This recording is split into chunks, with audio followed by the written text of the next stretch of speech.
welcome to all of you to our second Tea O'Clock Zoom. Our first was last week, and this is an exciting new initiative that we decided to do because we're in, as many of you will know, I know that we have an international audience, but in London and in Holland, we're in lockdown again. My name is Cynthia Van Corbett, and I'm the founder and director of the Cynthia Corbett Gallery in London. And I'm coming to you today from Wimbledon, which is where I live, and it's also where we have our home gallery. Normally, we're all over the world. We're showing at art fairs and different exhibition spaces. But at the moment, I'm very fortunate that I have a lovely space to show art, including Isabelle's wonderful art.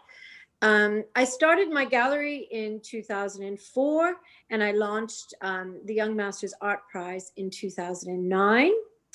And very fortunately, I met Isabelle in 2015. Actually, we think I met Isabelle exactly 6 years ago this week, where I was exhibiting at the London Art Fair, and Isabelle, because, well, you'll see when you hear her speaking, she's very resourceful and she's very dynamic, and she approached me on my stand and said, I think we should work together, and I think you might like my work. And literally she showed me her work, and we began working together, and it was that piece that's behind her. I think I exhibited Isabelle maybe 2 months later at an art fair, and on the first night sold pretty much everything we were exhibiting. So it was a very start of a lovely relationship. And then from, I'm just going to brag a little bit, Isabelle. And then I began to take Isabelle's work and put her work into our program all over the world, from places like Texas to California, Miami, Brussels, Hong Kong, well, of course, London, Hong Kong, all really so many places, and of course London as well. And the reaction and the audience reaction has always been fantastic, and clients of her work, and we've had a really amazing journey over the 6 years. And then Isabelle applied to the Young Masters Art Prize in 2017. I'm holding up the catalog, and this is a not-for-profit initiative of the gallery. It's an independently judged prize every 2 to 3 years. And Isabelle, not surprisingly, was chosen unanimously by the judges, and her work won an award as an emerging woman artist. And then we had a fantastic solo show for Deborah, my sister, for Isabelle in 2019 in Mayfair. And at that time, Isabelle received the cover of Harper's Bazaar. So without further ado, I'm going to introduce Isabelle, and maybe you could say a few words about you, and then we can start talking about your amazing work. Yeah, great. So thank you all for joining this fantastic Zoom. I'm really excited because one of the most joyful things I can do is to meet you, and that's also a big part of our relationship, Cynthia, that we are at art fair meeting our supporters, art lovers and collectors, and really interact and talk to them. So I'm really happy with this kind of Zoom session. So I'm not sure if we can also start the presentation. Yeah, so here we see my work, one of my first works, She. She's also behind me. And I would like to take you back into the roots of how I started as an artist. And I will bring you back to my childhood, because when I grew up, I was exposed to a lot of violence and aggression and belittling. So to survive those troubled times, I one day decided to start making self-portraits to maintain the connection with who I truly was. And I also started to look towards everything that was beautiful. So beauty became my nutrition and my purifier, but also my mask. And we can maybe show then also domain in the next series. Very good. We have domain here. Yes. So this work in the middle is a super powerful work, but it's also, there's a lot of beauty, but there's also this mask she's wearing. And when we go back in the presentation, then we see these works. Yes, these works. Youth and you. Youth and you and I. And I always strive to work with authentic elements. So for example, the girls both are wearing antique dresses. The image on the left is a dress from the formal National Opera and Ballet here in the Netherlands. And the dress the girl is wearing in the right image, you and I, is a former dress of the ballet of the Swan Lake.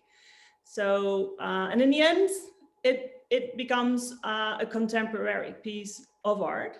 And then when we go to supermodel in the presentation, this one, then in this work, you can really see the influences. When I was a little girl, in my childhood home, there were a lot of books on art, on Renaissance art, on the old masters.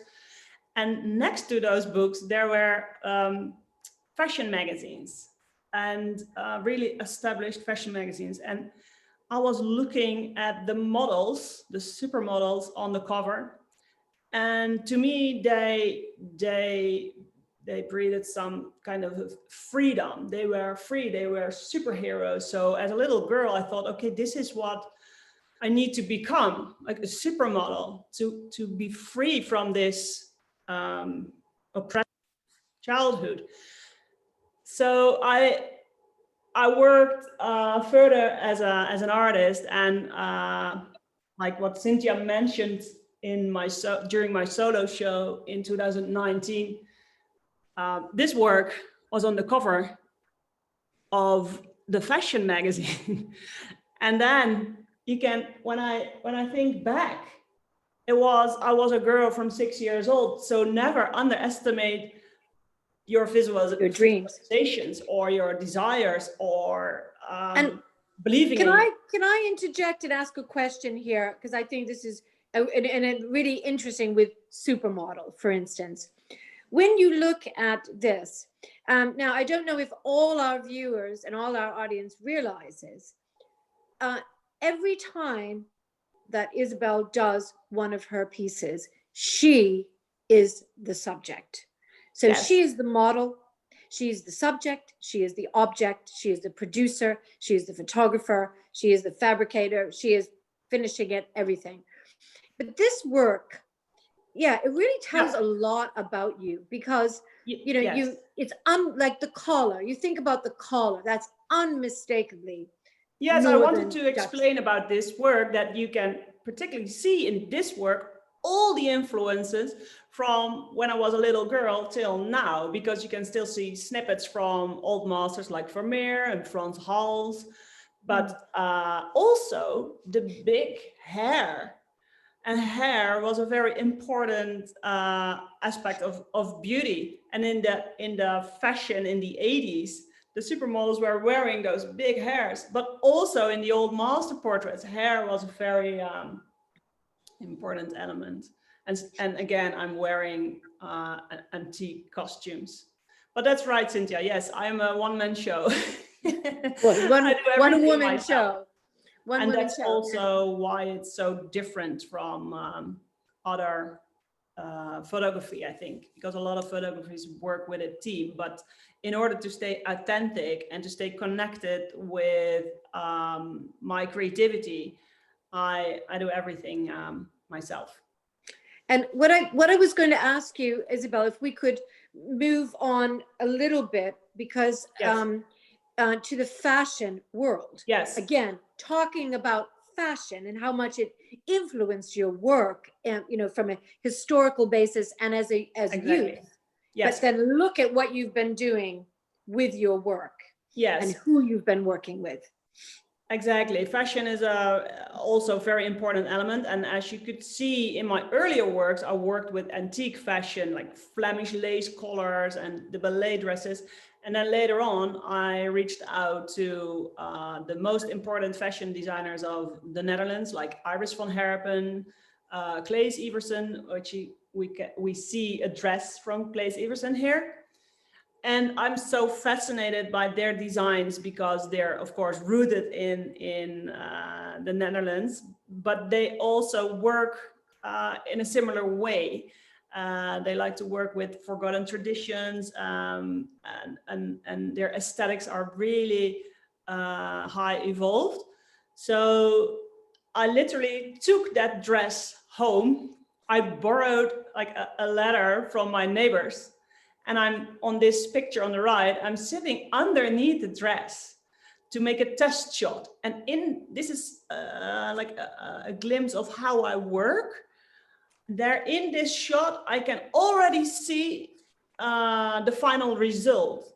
I see how the aesthetics work of the dress. And in this triptych, you still see the link to the past, and this dress could now have been from the Renaissance, but it's from now. So that's really about, it becomes like otherworldly, in between painting, in between photography. And there, and the viewers, our audience, you can see two of the works from this series are behind me, and the one on the left is I love, the one on the, actually behind me, the one on the right is I love her, and the one on the left is I love her too. These are just fantastic. And I think we debuted these At London Art Fair. At London Art Fair, yes. 2016. 2019. It's in 19, yeah, 2019. And then you also, then this was the start of a very lovely relationship, wasn't it? With Claes, yes. Iversen. Yeah. So maybe you want to talk a little bit also about how, because this will lead into with the flowers and how you collaborate and work with other creative artists. I think we go to the next slide where we see another piece which I made, yes, with a dress from Claes Iversen, and the photo on the left is during the solo show where I'm actually wearing the dress. But this dress, I felt I always choose my elements intuitively, and I felt intuitively attracted to this dress. So again, I took it home, but I like to reinvent and reshape in order to make new forms. And I think there, when you push it into the reshaping process, then the magic comes in, and then you're really creating.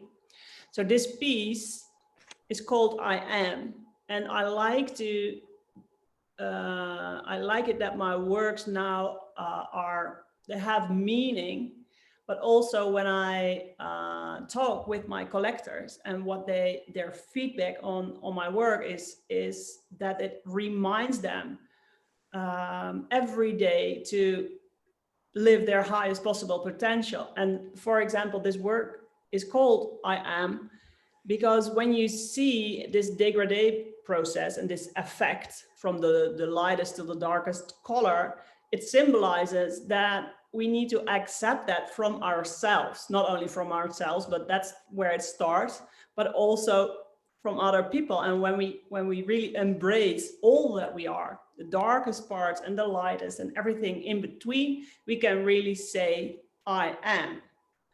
And also, when you have this work in your home, I believe it has this special power to uplift you and to invite you to finish that sentence. For example, I am strong, radiant, or I am woman, I am loving, I am, and finish it for what you need that day. Mm-hmm. And that's an important thing I learned from my collectors, that was the effect of my work, and that's the most fulfilling. And when Klaus because that was so interesting how he lent you that dress. Yeah.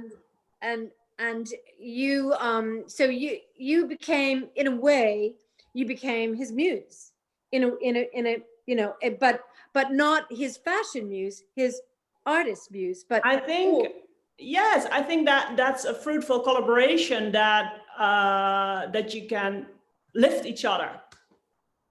Mm-hmm. And that's also how I worked with the florist when we go yes into but other work. can I just ask one other, because I'm here and I have you, the interesting thing, particularly with this body of work, there started to be the hint of the flowers. Yes, the flowers. Yes. And that life and the flora and the fauna. Yes. And then then it leads into the flowers, and then you can let's help us along that journey, and the journey with finding the flowers. Exactly. So one day I was looking for a flower, but I wanted to make a work first.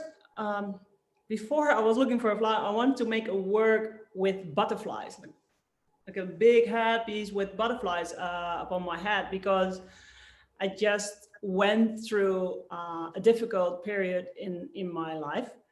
And when I came out, I was so inspired to work with butterflies, again, intuitively.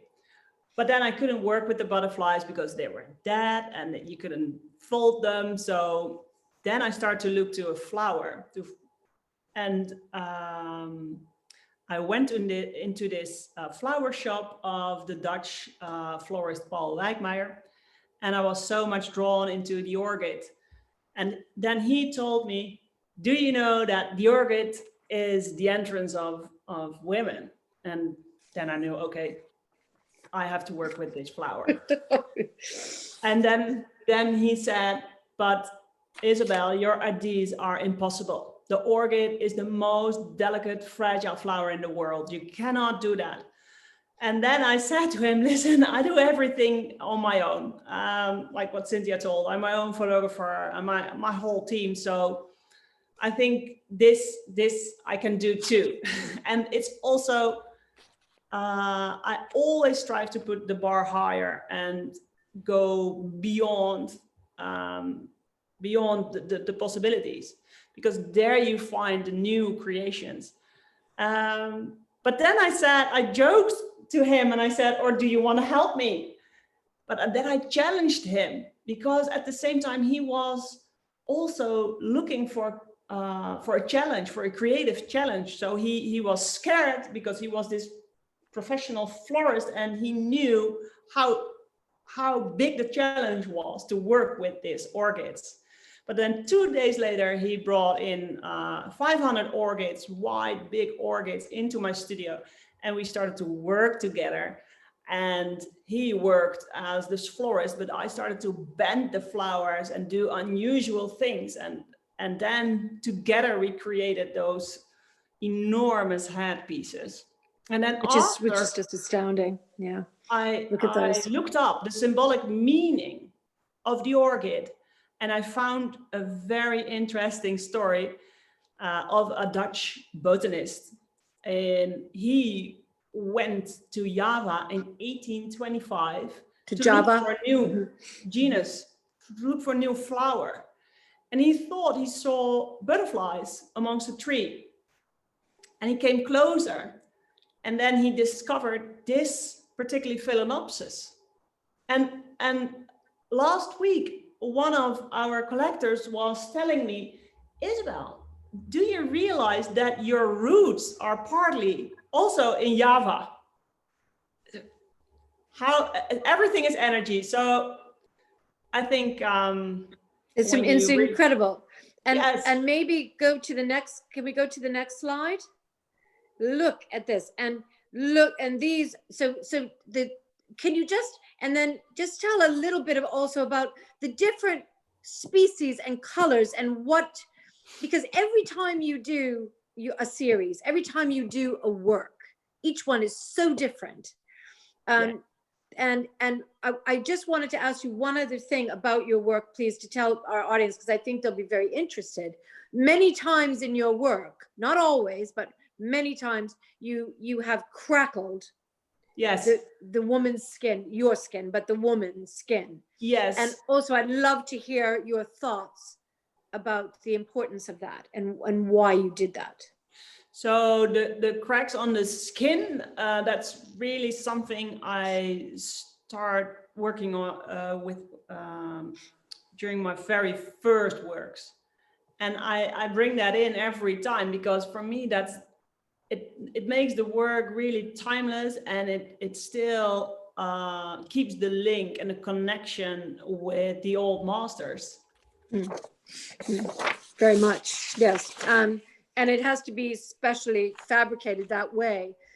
Could we move on to show the white orchids as well? Look at that. Look at the color there. I mean, and just the contrast between, and, you know, for me, I always love, you know, what the old masters say, you know, like if you can paint white or you can paint black, you're a master, you know, and look what you've done with the contrasting of those colors. Can you talk a little bit about that? I think the colors are super, super important in our lives. For example, white, I think it's the origin of all colors, and it's like the purest color of the spectrum. So in that case, when people look at those white orchids, it purifies them. It's not only the aesthetics and the beauty of it, but it's also, it just works energetically purifying. Mm-hmm. And can I ask you a question before, because I can't believe we've already been talking for nearly a half an hour. This is just incredible.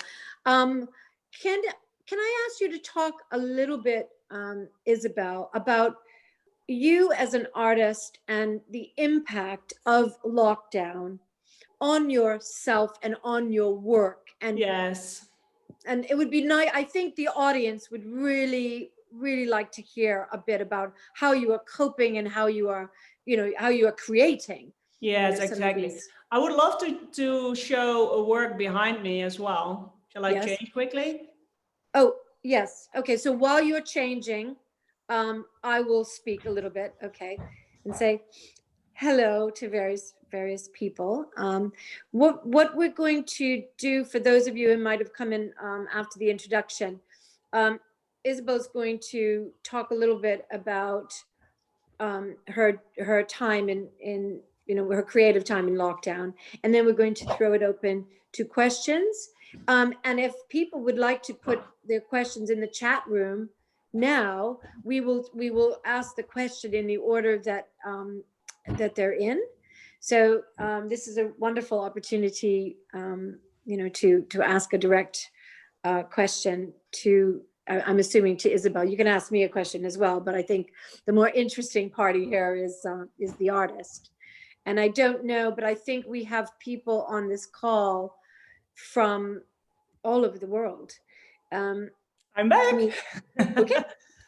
Where are you? Sorry. I'm back again. We don't see you. Does everyone see? Does everyone see Isabelle? I can see myself. Can you hear me?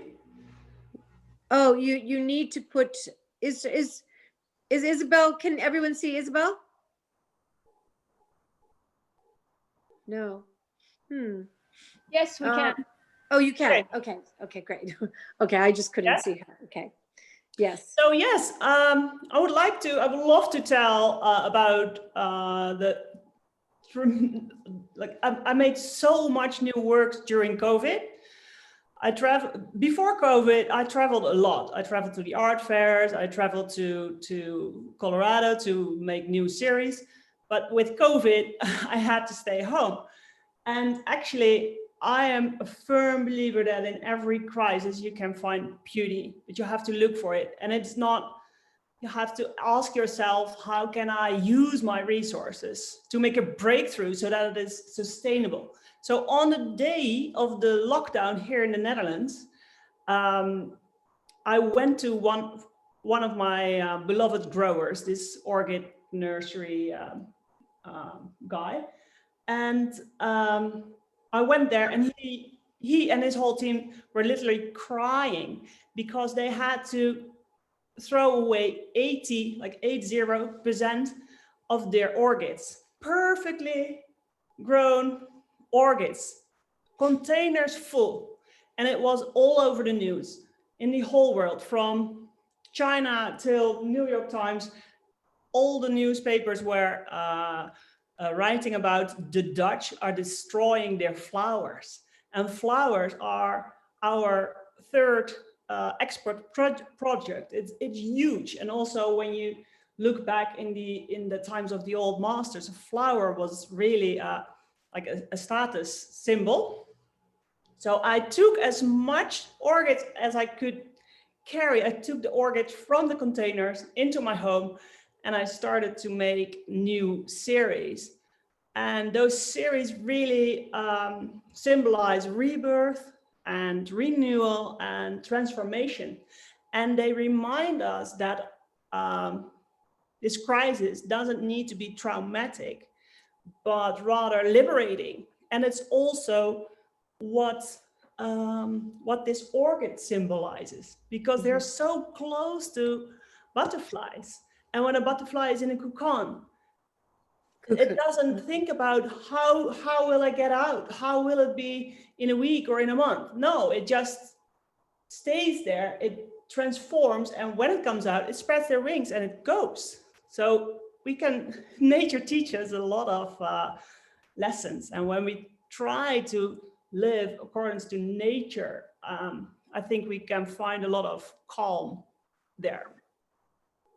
Oh, it's really, yeah, it's so amazing what you have achieved, because like so many of your colleagues in the art world, I think many of us need, we really need to take lessons from artists, because you as a species, artists are solitary and many times have to isolate, because you have to create and you have to think about things. And but to be, it's really wonderful, the amount of creativity that we have seen in the last few months. And obviously there is despair, and it is difficult, but the more I think we can offer positivity, like you have done, and you have been consistent in terms of very much, and so resourceful. I mean, doing that, what you did with those flowers, is just incredible. It's a message of sustainability, but also when I grew up, I couldn't resist, or I couldn't stand the news, because I believe that the news has like a huge also negative impact on our general happiness. And on the moment that it was all over the news that the growers had to destroy their flowers, I felt personally cold, that I had to do something to switch that. So therefore it felt like a victory that Forbes, this international magazine, then featured my whole series. And it healed the message, like the Dutch are not only destroying their flowers, they make beauty out of it. No, I think it's really, really great. And maybe you could talk, I mean, I think we could open up to questions now. I think that would be, oh, well, I see a new piece behind you, Isabelle. Sorry? So I see another piece behind you. Yes, That's this the is piece. my latest piece with the Phalaenopsis orchid from the containers. Yes, the ones that they had to get rid of. I made during COVID, yeah. Yeah. And so what do you think, I'll start off asking a question. What do you think you're going to be working on next? What sort of inspiration, what can we look forward to seeing? So next? I'm now, I'm working on a new series, but I'm much more inspired. I'm still so much inspired by nature, but then the nature we find also outside. So I'm planning when the borders are reopening a trip again to Colorado and to the national parks of America. I'm looking for wildness and like mountains and rocks and rivers, and I want to portray myself in relationship to nature. So that's what I'm working on, but I still have to be patient to go there. To be allowed to travel again. And do we have any questions in the chat room? Please type your questions in the chat. How do you manage the scale of the orchids? From Michael. The scale, so it's exactly the same size. So do I understand that right? Well, the scale, like the size, like how do you manage? I don't manipulate. Sorry. If the scale, like how you change or not. No, I don't change. So everything you see in these works is not manipulated when it comes to scale. It is exactly the same size, but those orchids are huge. So in every work where you see the orchids, I'm not scaling the orchids. I build the headpiece, and the orchids are not manipulated. And how do you manage, I guess, to keep them not falling all over the place? Do you use little string, or is that a secret? Yeah. I use wire, and we tie them. And yeah, we are working on this headpiece for maybe 12 hours in a row, and then we have to work quick because they die, and and I like to photograph them when they're in bloom, when they're like. And Michael's asking, so you use huge orchids? I think the answer is yes. Yes. I use those, exactly those. That's so great that you have them there. Wow. Yeah, it's so beautiful. They gave them to me again. And there's such a time limit, isn't there, Isabelle? You've got to rush because. Yes. But that's also with creativity. You don't have time to think. You have to follow your feeling. And then we have a question from Preston, who says, your work reminds me of Cindy Sherman, an artist who puts herself into photography. How has she influenced your practice, or has she influenced you? She has not influenced my practice, because I think her vision is completely different from me.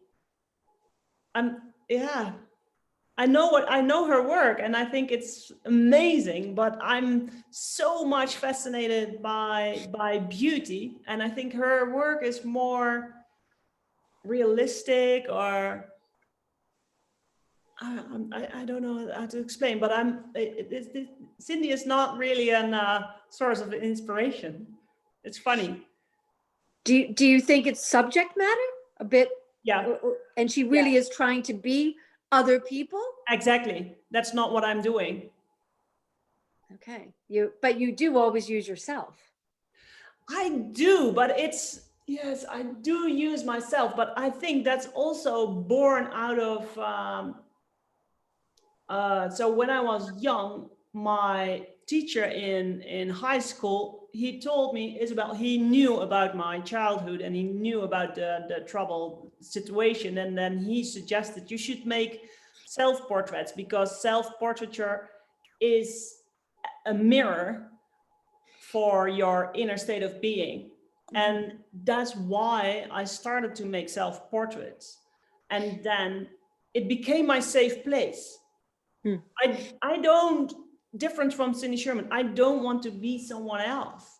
I really want to stay connected with who I was. It worked like an armor against violence, against diseases, against everything. And now, like 18 years later, that our collectors respond to me.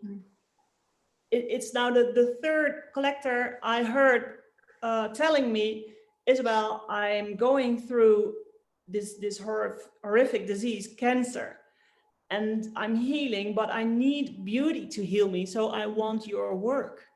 And then it makes the whole circle round. It was why I started to make those work, and now it has a healing power. It's so beautiful, but so deep. Now we have a question from Diana, who's asking, do you do anything special to keep the orchids alive? How soon after you complete the headpieces do you begin the photographic process? Well, that's a really interesting Immediately. I'm working. So there's also a video on my, and also I think also on your website, yeah. You can see how I work. I am literally sitting on my knees with the headpiece on my head. And every time when we move one orchid, I take a photograph, and it's really like that. Everything you move, it gives a different image. So we are looking for the image, and then we are building and photographing at the same time. Right. So it's in a way it's like a movie, creating a movie, but doing it photographically. Yeah. So you can compare that, because there's a bit of pressure there. There is pressure. Yeah, it's live acting. Yeah, live acting. Yes. And maybe I can ask another question. Is there another question anybody else asking a question? I can't see any more questions. Oh yes. You can read it. That you'll ever switch things up and not be the subject yourself, or like most of us artists don't really know yet. Exactly. I don't know. I don't really know yet. Well, but you can say a little tiny bit about your sons that you used. Yeah, I did. Yeah, I portrayed my sons. Yeah. Yes, that's true. I start to portray my two sons because I really want to capture that moment that they were still young. Because I think that's one of our concerns as parents, that they grow up and you will never see them again while they're so young. So, and then of course it's also a big theme in the old master painters, like child portraiture. So we also did a lot of children commissions. Yeah. Yes, so that was really because people saw your portraiture of your children as old master young people, and then we were approached by several people, and those were quite exciting, interesting projects. Yes. It's interesting because I believe that one of the most important messages you can teach your children is, as a parent, I see you, I love you. And that's what you do with these kind of portraits, because those children, they start blooming in front of my camera, and I portray them at their most beautiful, innocent. Yeah.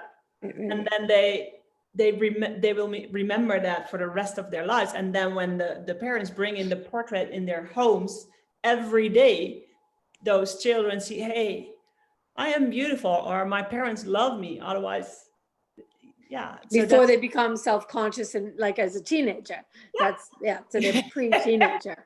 Yeah. And then maybe just a little tiny bit. Oh yeah. Okay. How much time do you spend on post-production? Oh, yes. From the time you take the lot. picture. Yeah, A lot that's of a really time. good question. Sometimes I explain that it's similar to old master painters, because I retouch every pixel when I make it so painterly. It's really like that. It can be days or months. And is it similar? Is it is it determined by the particular series, or is it No, you just don't know? no, it's in every series. It's in every series. It's a long time of post-production, and that's why my work becomes so painterly. Yes. I have to paint the cracks, and I change color schemes and skin and everything. It's really, when I have the photograph, then to me it's like almost like a blank canvas. Interesting. And do you want to talk of because you also there's the theme of using the animals was what you, when you went to Colorado, it wasn't just you, it was also you and horses. And how did that come about, Isabelle? And you said you want to go back to Colorado. Is that also to work with animals again, or just nature? Yes. Horses are a huge source of inspiration for me, but I will show one more. Yes. It's really, really interesting what Isabelle did with that. Yeah, I'm not sure if you can see this, because my screen is, but this is the horse series. So 2 years before I start photographing myself with horses, I did horse therapy. So to overcome those childhood traumas, and horses are highly sensitive animals. They mirror every emotion or your behavior, everything. So I had to learn and to surrender to that horsepower and that horse energy in order to make a connection. So after 2 years, I went to Colorado, and then I went to my friend and also collector of the gallery, and I asked her, "Do you think there are wild horses here we can see?" So she invited me together with this cowboy on a trip in the Rocky Mountains, and I only had like 10 basic horse riding lessons, but I took my camera and we went into the mountains, and after a 6-hour ride, we finally saw them, like the wild Mustangs. And I asked this cowboy, "How close do you think I can get?" But he warned me. He said, "Isabelle, they're wild. They're not used to human. Be careful." But I took my camera and I started photographing them. And in the end, I could get like only 1 meter, like 40 inches away from them. And I went back to them, to the cowboy and my friend, and he was like, "How did you do that?" And that was the moment that I thought, okay, so there must be some kind of connection. And I was from that time so much fascinated by the relationship of human and horses, because they really teach us important lessons about letting go of the control we think we have. We don't have any control. Because I went there again to Colorado, I had to take with me a new camera. I didn't even know how the camera worked, because I wanted that camera to have more sharpness in the pictures, because I needed that. I wanted the result that you could like touch the horse almost and see every hair. So I didn't know anything about my camera. I only had room in my luggage for one light. There was a person who was doing my makeup flying in from New York. I've never seen her. Every night we went into her barn with this huge black, intimidating, powerful stallion, and I was naked on this concrete floor, underneath the moonlight, because we couldn't work during daytimes. They have like this busy ranch. And there it happened. I just thought, okay, I have to surrender. I don't have any control like I have in my home studio. I had zero. But then I did everything with my energy and with feeling, and I had to trust. I had to trust everything, and I think there starts when you learn to trust, and when you learn to surrender, then you can get so much more you cannot even think of. And now collectors who purchase those works are often like people with highly responsible jobs and very pressured. They hang it behind their office because they need that power of like being a natural leader. Because there's one work that I'm carrying this head of this horse, but when you push like a little bit too hard on his horse's nose, then the horse is away. So it's the same with negotiating or working with people, or it's like so fantastic. Natural connectivity. Right. Well, I think we have time for a couple more, maybe one more question. Does anyone else have a question? Horse whisperer, yes, it's a horse whisperer. And we'd be delighted to, if any of you would like, more detailed information or find out about availability of the art, you can email us, you can consult the websites. We're both very active on social media, and for the time being, we will be doing a lot, obviously online. We were planning to go do many different exhibitions, and hopefully there's a chance that if things open up here in London in the late spring, summer, I have a plan I will be in residency in a lovely hotel in South Kensington, and some of Isabelle's work will be there. And then, we hope we're going to be able to see things in person, but we're delighted, if someone wanted to do a private Zoom or any more information, we'd be just thrilled to, to see you and talk to you. And thank you so much for joining us today. And I hope it was an interesting time. And thank you, Isabelle, for sharing all your amazing love to do this. Thank you to all of you who joined this Zoom. It means the world to me. Oh, thank you so much. I hope to see you soon in person. Oh, yes, we really miss you all, and hopefully see you soon. Oh, everyone's saying thank you, and well, thank you. I think people really, really loved it. Inspiring work. Lauren was on. Oh, I didn't realize Lauren was on. Oh, great. So Fabulous. Fabulous. Oh. I see also someone from Holland. Oh, wonderful. Okay. Yeah. Oh, Jonathan. Hi, Jonathan. Maybe I can see. Hello. Hi. Oh, I can see because I couldn't see people before. Geraldine. Hi, Geraldine. Jonathan. Hi. Hello. How are you? Hi. Great. Hello, Jessica. From Thank you for that. Gina, Paulina. Yeah. Oh, wow. So this looks good. I couldn't really see everyone before. And no, Helen. We have two Dutch people here. Oh, Jessica wonderful. and Pauline. Oh, great. And I hope did everyone thumbs up? Did you enjoy that? Oh, great. Oh, fantastic. Oh, thumbs up.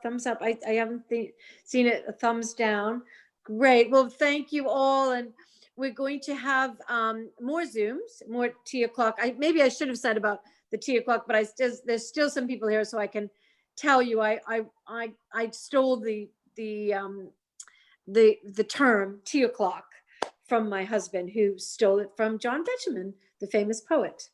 So we're going to, and I think, I can see someone drinking tea over there. So drinking tea, unless they're having tequila in their teacup. Oh. So hope to see you all again soon. Bye for now. Bye, Isabelle. See you soon. See you soon.